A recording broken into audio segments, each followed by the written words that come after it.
This has been a question I've been asked. Many parents that were registering children asked me what they were required to enter. If it's been covered in a previous video and we're, repeating it again, it should be repeated again because I don't think most people get it and they're not listening. And so they have to understand that you are responsible to an extent for what your children, if you are raising children or bringing them into this insane system right now, what they're going to be up against. So, inducing them into the hell of that legal debtor world is a very big responsibility upon your shoulders. And should you be entering them into the imaginations of the world of evil and Satan, the machinations of men, nothing to do with God. So, the term "do not enter," I'm sure you've seen this many times. Do not enter. Well, you should have thought about that before you entered your child's given name into the public record, because there is no authority for the legal world to demand the privacy of a child who could never enter into a contract to ever have their private given name that does not belong to the state, and is up to them where they're going to place it at age of discretion onto a legal record of the civil system, which is nothing more than a paganistic Babylonian Baal god that wants you to offer that child up onto that symbolically. Now, the child does it to himself when he eventually reaches age of discretion and makes his own decision, but it's still not the greatest thing that you would be actually helping them out on this matter. So a lot of people have been anti-registration. I'm not going to register my child. I'm not going to do that. That's fine. But you were required by law as a participant in the legal contract, as I've never met parents that were not already in the mire of the system.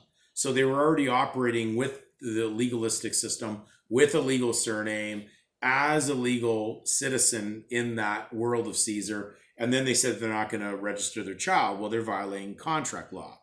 The only thing that they were required by law to put in is the thing that belongs to Caesar. Render to Caesar what is Caesar. Caesar only has the surname. So let's get that through our heads. Let's not be stupid here. That is the legal arrangement, the legal surname. You didn't have to place the given name on the child because that's not legal. That's non-legal. Not illegal, non-legal. When you operate in the legal and don't follow the rules, that's illegal. But it is not illegal to not place the given name of the child into the record, because that would be up to the child. And that's why the Vital Statistic Acts, usually, from what my examination and due diligence has found, especially in the Ontario Vital Statistics Act, states that a child may not have had their given name placed on the record, and if they wish to be or want to participate in it, they would have to consent and place their given name on the record in order to receive a birth certificate to participate. So they haven't done anything that forced anybody, but it sure looks like, yes, in their system, they need a legal surname with a real given name to make their fictitious world operate. But you were never required by law to put down the given name of the child. So it was called do not enter. Be careful when you enter, because you enter at your own risk. And therefore, if you induce the child to go down the road that enters their name into that, we're looking very closely at positive law. Positive law, well, Christ brought you, he atoned you. You were at one. So we'll just put the one symbol down there. You were at one. The minute that you entered something in their world that created a positive, which was negating to their world, you created that positive symbol. When you entered into it, you crossed the line. You went into evil.